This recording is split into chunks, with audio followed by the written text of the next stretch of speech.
Don't forget to subscribe to iService for more epic rock and roll content like this. Hello. Hello. My name is Josh Homme, and this is my Ask Me Anything.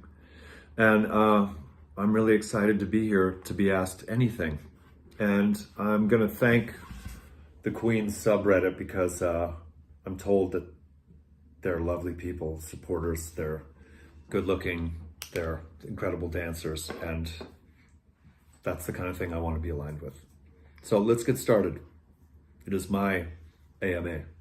Here we go. All right, well, let's get started. I'm told that these are in order of people's responses or wanting to hear these, right? That's the way they go up. The more people say, yeah, ask that one, it kind of rises to the top. That's the sitch. All right, so we're taking these in order of popularity, I suppose. The first one is any chance of them Crooked Vultures 2 Electric Boogaloo. Not only is that a really lovely worded question,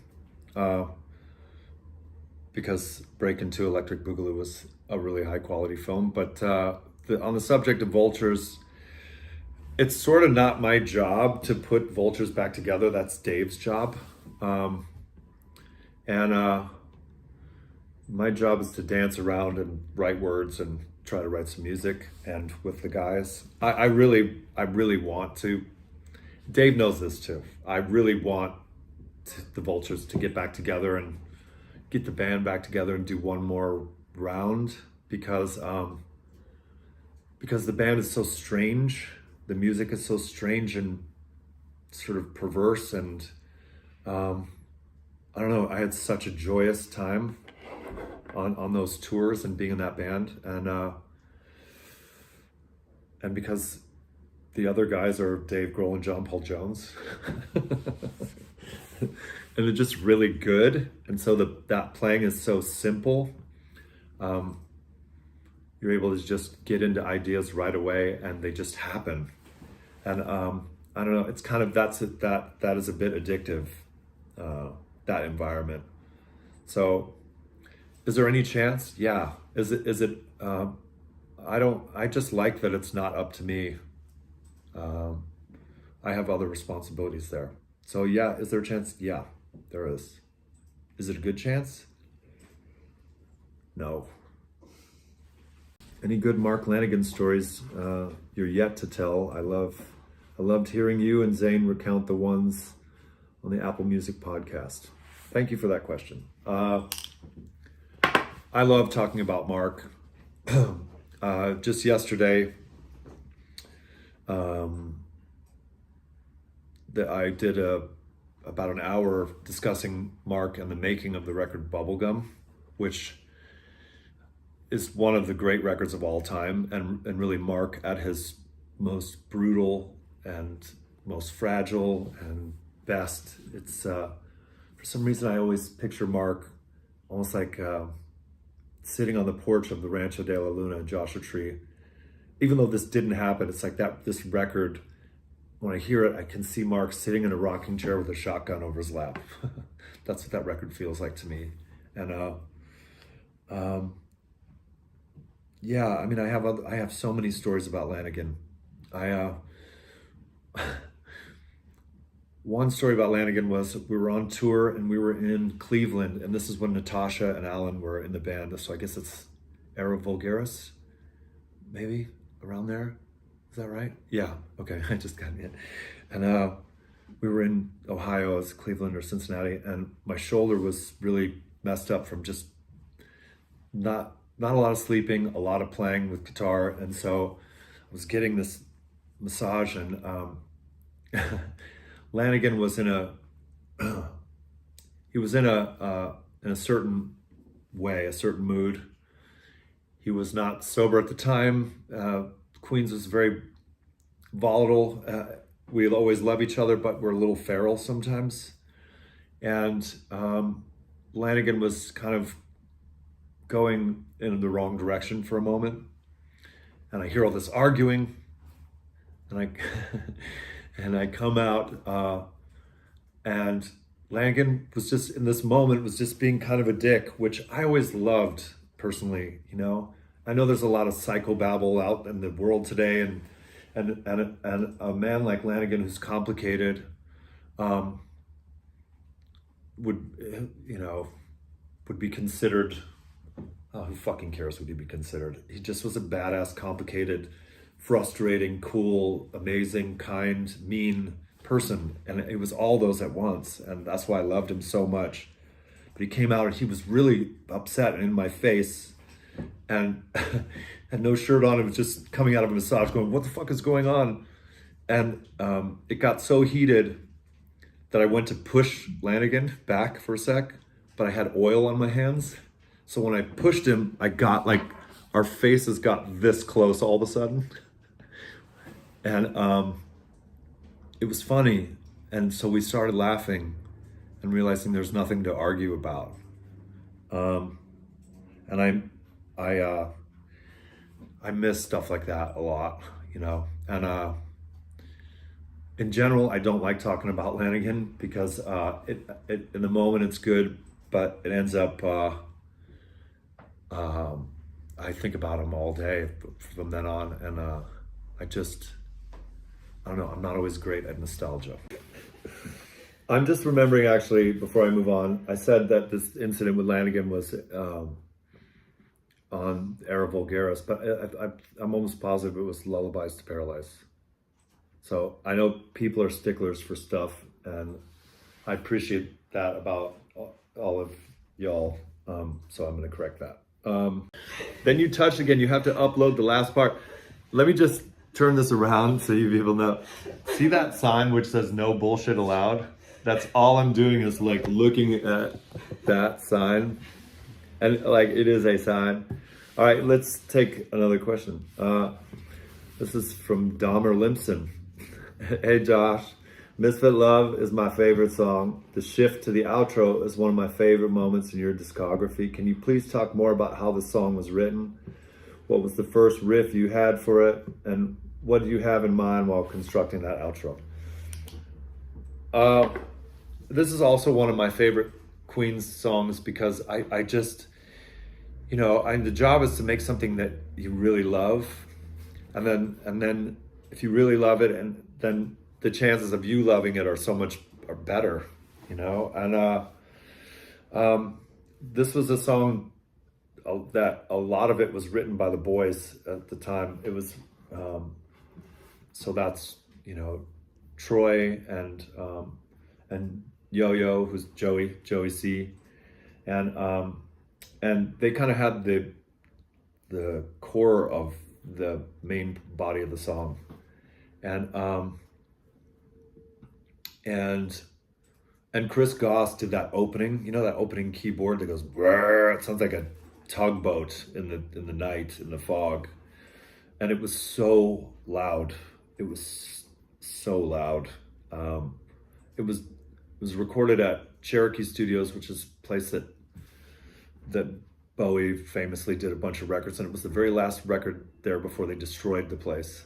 And so we had a run of the place, and it was loud, and it was just covered in Queen's stuff and personality. It was just a very wild experience. And yeah, that song is so grooving.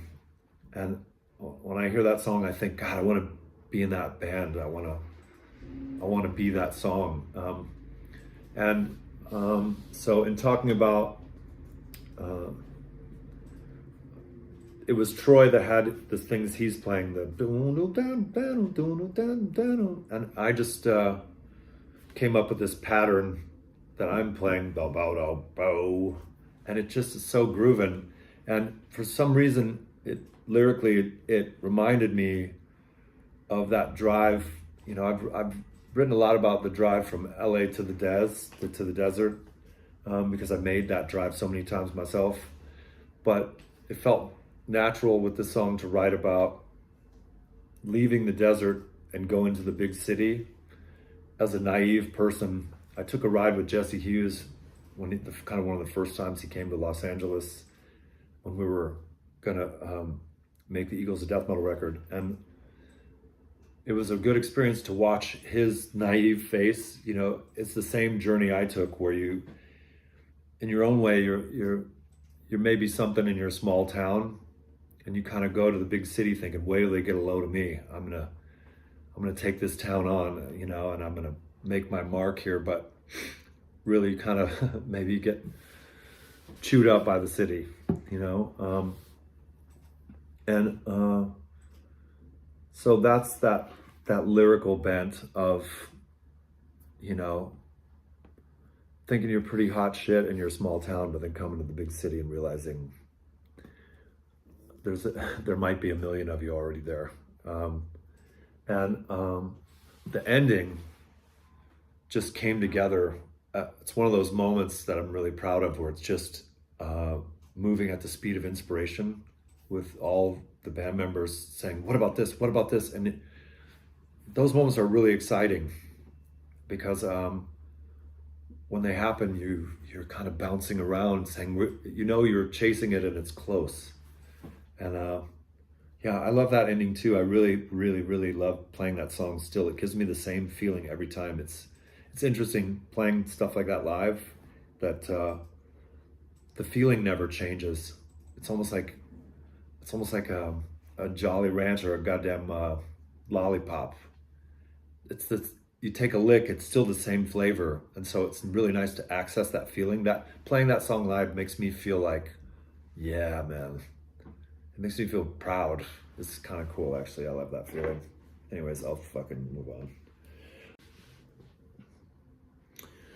Any plans for a documentary on the band or yourself or Lanigan? You know, I have mixed feelings about that. There's people that have brought that up before, and I think at the end of the day, it's really wonderful to understand someone or feel understood, because those moments are very fleeting in life. And perhaps a documentary is a way to understand what we've tried to do as a band, and or what you try to do as an artist, or to try to understand Lanigan. You know, and it's nice to see an intimate portrait of that, but also, you know, the sort of like open your jacket and revealing yourself part of this sometimes is hard to want to do. You know, there's been a lot written about me or the band or Lanigan over the years, but speaking for myself, sometimes I just don't like that much. You know, I wish it was less. I wish we could just be silhouettes, you know, and that we could enjoy each other's company. And mystery is fucking bitching. Okay. So maybe, you know, that's funny. Okay, the next question. Someone asked about the live debut of What the Peephole Say and Sicily. Yeah, this is a big discussion with us too, because I just really want to play everything all the time, and that's not that the other guys don't. That sounded like I was blaming them, which I'm not. Yeah, that's gonna start. We're about to do a Canadian tour, and both those songs are gonna start showing up, and they're gonna show up all summer long. And I just love Sicily because it's kind of like slinky, and I also like Peephole because it reminds me of, there's this movie Over the Edge, which is like the kids take over the school and they burn the place down, and it was I think it was Matt Dillon's first movie, and that was yeah, burning down school. That was a big inspiration for me, and learning is cool, but sometimes school is not. Anyways, so both those songs are definitely coming into the set, but so is a lot of other stuff. You know, every night should be different, and I hope, I can tell by this, all of a sudden there's signs in the audience asking for stuff, because I keep just looking at the set, and some nights if it doesn't feel different enough, it's just letting you take over. So just keep doing that too, because I like that a lot, and it feels like it's ours, like yours, ours together, and I just like that. The next question, is by Groovy, sort of low dash Mo. What happened to the Salt Mine show, and will we ever see it?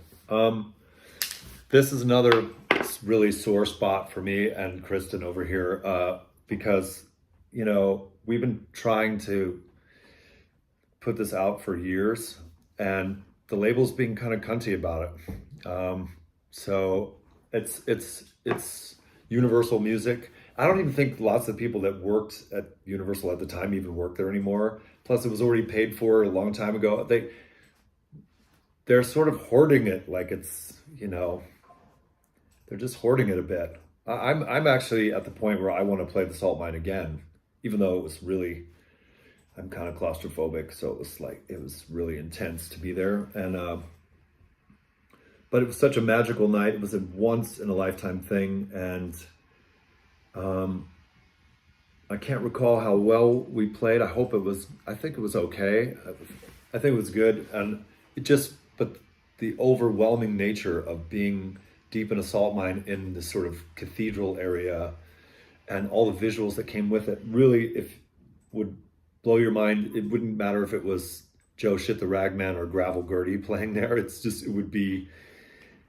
an experience, even to watch it. There's just so many good photos of stuff like that. And so when is it coming out? I really don't know. It's for some reason it's being hoarded by Universal Germany. So maybe just email them constantly and told.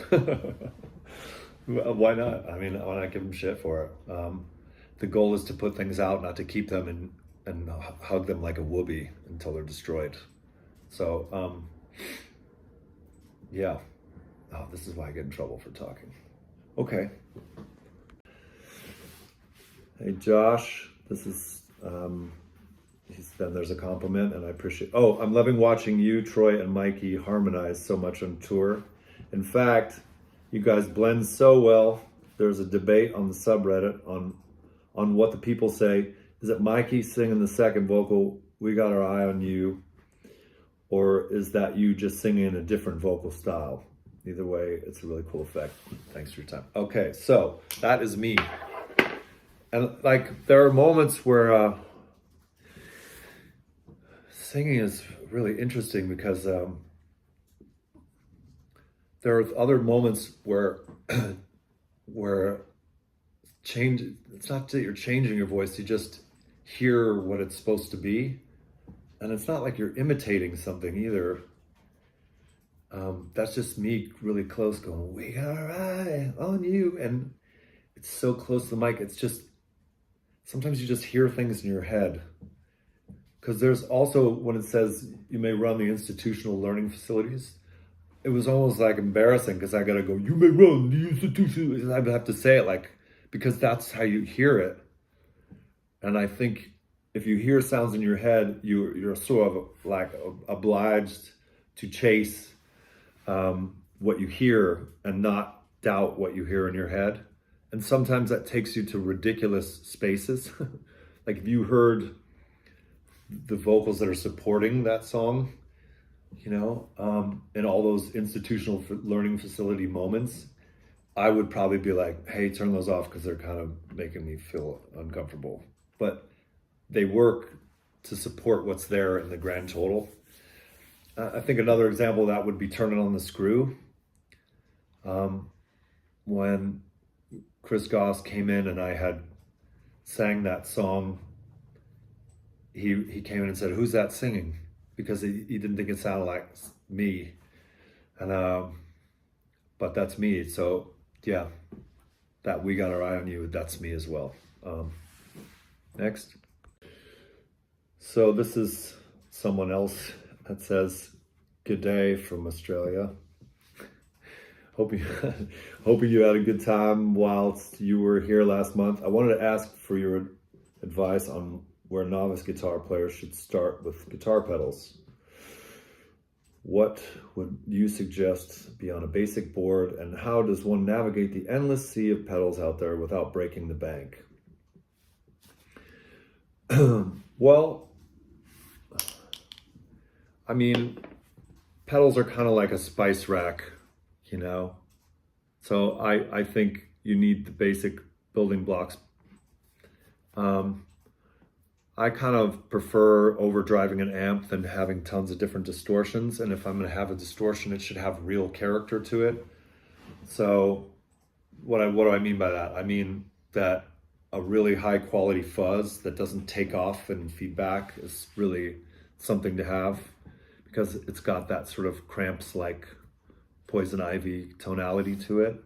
A lot of delays bum me out, because when you turn them off, the delay stops. But there are certain delay pedals that when you turn them off, it turns off the signal, but the delay keeps going till it naturally ends. That's something really cool. And I like things that, I like to misuse things. So I have a delay that has a level, and I don't even use it for delay. I just use it for the level because it sounds cool. Because it has a tube in it, so it drives the signal, and I use it as kind of like just a way to kick it up a little. But at the end of the day, because pedals are like spices, it's really about your taste. So I think you need to know what you're looking for before you go looking for it. Otherwise, you just wander around in a goddamn circle, you know? And of course, experimentation comes into that. So you can't know what you don't know. So you need to play some of these pedals nowadays have all kinds of freaky effects that would have never been dreamed of years ago. And it is in playing those that you find a use or a purpose for those pedals. But in terms of where to start for a novice, what I would do is just get the food groups: delay, reverb, you know, like an octave, a fuzz. They make fuzzes that have an octave fuzz. You know, you give yourself a chance to see what those combinations are, and then in working with those, get experimental afterwards. But certainly I've written songs just because a pedal sounded a certain way, you know. I'm also a fan of wah pedals, and not just for wahing them, but leaving them sort of half cocked in a certain position, because you get a lot from a pedal like that just by leaving it somewhere. It's like many pedals in one. Okay, there's some nerding shit for you. Let's do another one. Hey, Josh was wondering if you've been listening to any soundtracks, TV, movies, you name it, recently that you'd be happy to share with us. Excited to have you back in Canada, Lanada. So, okay. I love soundtracks, and I always have. Of course, there's obvious ones like I'll be driving just listening to the Jaws soundtrack, or Clockwork Orange. I go back to stuff like that. Morricone is another easy one, but on the fringe of that stuff, there's a label out of Germany called Crippled Dick Hot Wax. And I know you're thinking, oh, you made that up because you're trying to get us to Google weird shit so the government will search it and find us and kick in our doors of our house. And yes, that is true. But the label is called Crippled Dick Hot Wax. And the reason they're so good is they put out a bunch of obscure German and Italian porn music, like cop show music. Like there's one called like Beretta 77 or something like that. It's close to that title. Vampiros Lesbos is like kind of horror softcore porn music from Italy, and this is all from the 70s. And then the Schoolgirl Report is German. It's this Schumacher guy. I know there's a lot of words that will be hard to Google, but the Schoolgirl Report is like TV music from shows in Germany. And it's really, really good. And they're kind of compilations of these things. And it's something that's just so good to have on the background. It's a bit like, there's another compilation album called The Legends of Benin. And that record is such a window into sort of, I guess for lack of a better term, rock music in Benin in the 70s and 80s. And what I love is the recordings are imperfect and things are out of tune, but the groove is so strong. I like out of tune. I like mistakes. I like imperfect. I don't need music to be perfect. So I love stuff like that. Yeah, so those are some soundtracks you should check out. Okay, let's keep going. I'm enjoying myself, actually. I don't mind saying it. I'm. It's you people are interesting. Let's see. Little Savage Surrey. Hey Josh, it's absolutely lovely to see you smile and enjoy entertaining people in every show. Thank you. I'm having a really good time. It's not that I wasn't before. I just think you go like this in life, and I'm just quite happy these days. And also, it's not that I wasn't before. It just I've had these stages in my life where sometimes it's about intensity, and sometimes I just I get blinders on, and but for whatever reason, nowadays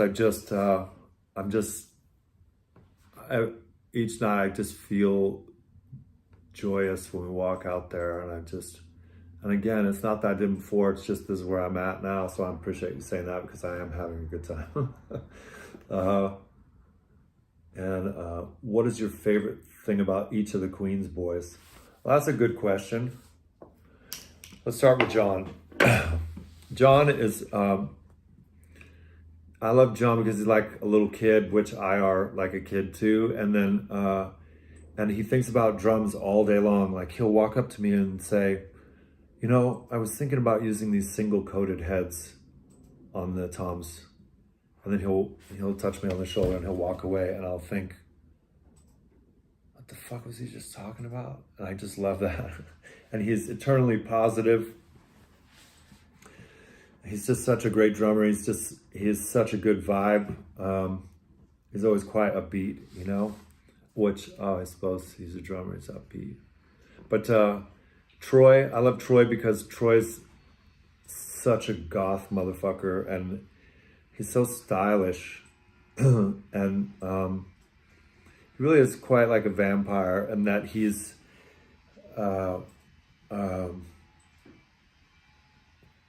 you have to invite him in. And he, you know, honestly, all the Queen's boys are such assassins at what they do. They're so good, and we have such good communication. Dean is like, Dean. When I look at Dean, if anyone would look really good with a World War II helmet on and look like they are meant to be there, I just sort of inherently like them a little bit. Even if I don't know them, I just take it at face value.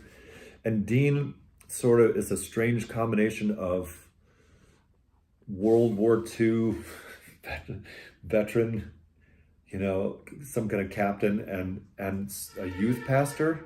So I'll honk the horn. I guess whenever I say youth pastor, a horn gets honked and an angel gets its wings. Yeah, Dean is, you can confide in Dean, and Dean is sturdy and intense. Dean is intense. Dean makes his bed every morning in the bus, and Dean is just like, he's exercising, and see, whenever you mention Dean, a horn gets its honk. So yeah, I just think Dean is intense, and he's also an assassin. Both him and Troy, because they can play everything, they just do, and they play it well, you know? I mean, I think when Troy plays, he just makes it look good, and I'm kind of a shallow bitch about stuff like that. Troy, he smells terrific. And, you know, Mikey has really just become this force. He sings so well. I mean, I guess I'm talking about what I like about them on stage, but I'm not going to go into everything because, you know, but he sings so well. He plays so good. I really hope that people that are Queen's fans have come to understand how insanely good Mikey is at everything. What he plays, how he sings, just watching him move. Like, I love it when Mikey hits me in the face with his bass and I got my eyes closed. I just love that brutal contact. I love a little blood in the water. I love not knowing where the fuck Mike is and where I am and where Troy is. I just have something so good about getting colliding and getting hit a few times up there with those boys. I love that friction. And I think the overarching thing is that we really trust each other up there. And we, you know, when you're out on the road all the time, you are putting your life in someone else's hands. And I just couldn't be more confident about putting my life in their hands. And wow, that got really overwhelming. Okay, this is from the Gospel of Mark. It says, a compliment, Mr. Homme. Would you ever do a rig rundown? I know you're pretty private about your gear, but you would drive us guitar nuts wild if you did. I think I read that wrong. You would drive us guitar nuts wild. Us guitar nuts wild if you did. You know, the reason I don't really go through my rig is because I think the discovery of, I know it's cool to figure out and hear what people do. But I think I've always enjoyed the discovery, the journey, the experience of being an explorer in all of this. I tend to use a lot of things incorrectly, or I call it the unsupply, undemand theory. You don't need a lot of what you've already got. There's Les Pauls, Marshalls. That's happening so much. You don't need me to do that, so I don't do that. You know, it's a classic combination, chocolate and peanut butter. I get it. But you don't need me to do that.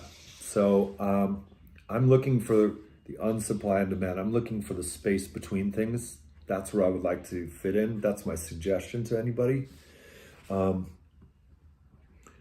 don't go through my rig because I worked really hard to have a sound that's different, and I want you to chase me. I don't want to tell you. I want you to chase me.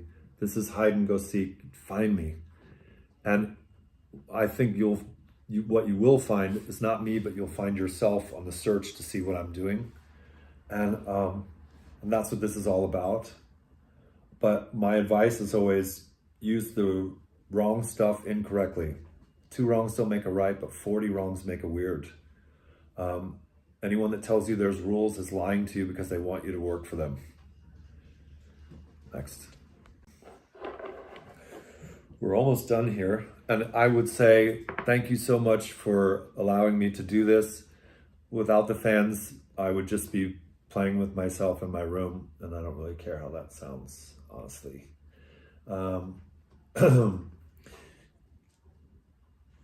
The fans mean everything. That's why we change the sets every night.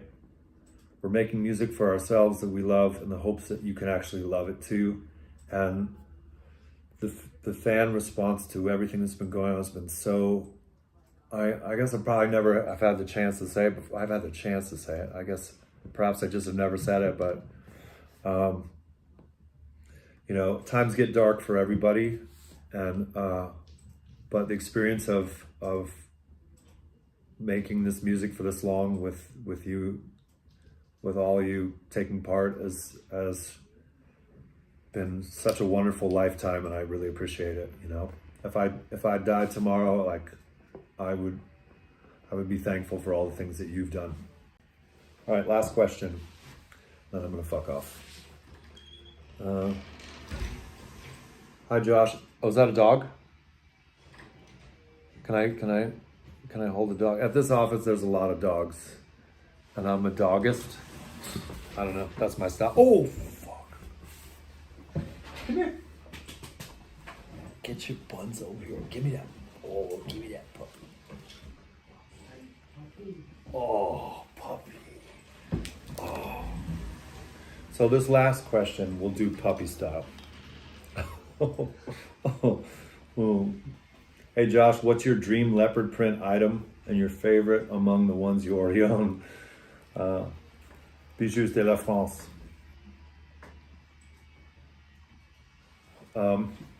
Okay, let's go.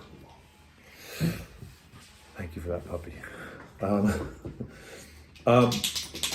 I have this runner that has 3 leopards on it, and it's green, but it has 3 leopards on it, and it's so badass. And a house I used to live in, you walk right in, there was this crazy brutalist stairway, And it wasn't even connected. It was just this freestanding stairwell. It didn't actually connect to the second floor. It's like a little gap between. So badass. And it had a leopard runner.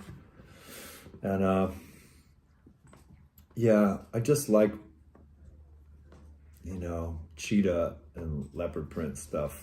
I just always have. It reminds me of like Betty Page and old Hollywood and stuff like that. And it seems quite stylish and fancy, but exotic at the same time. And I don't really know if that's true, but that's how I feel. So that's what I like.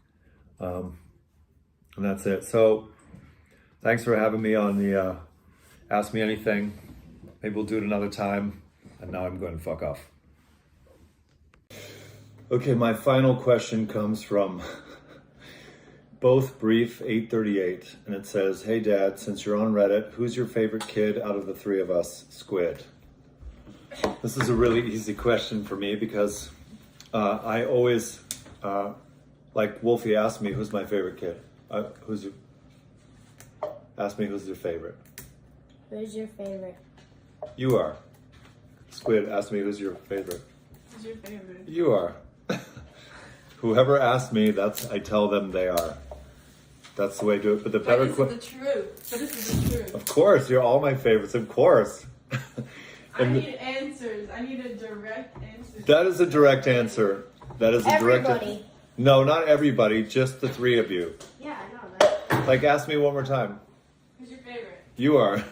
Who's your favorite? You are. The question is, I've had the same Camaro since I was 14, and one of you will get it one day. Do you know which one? Me. Me. Whoever's nicest to Dada. Bye, everybody.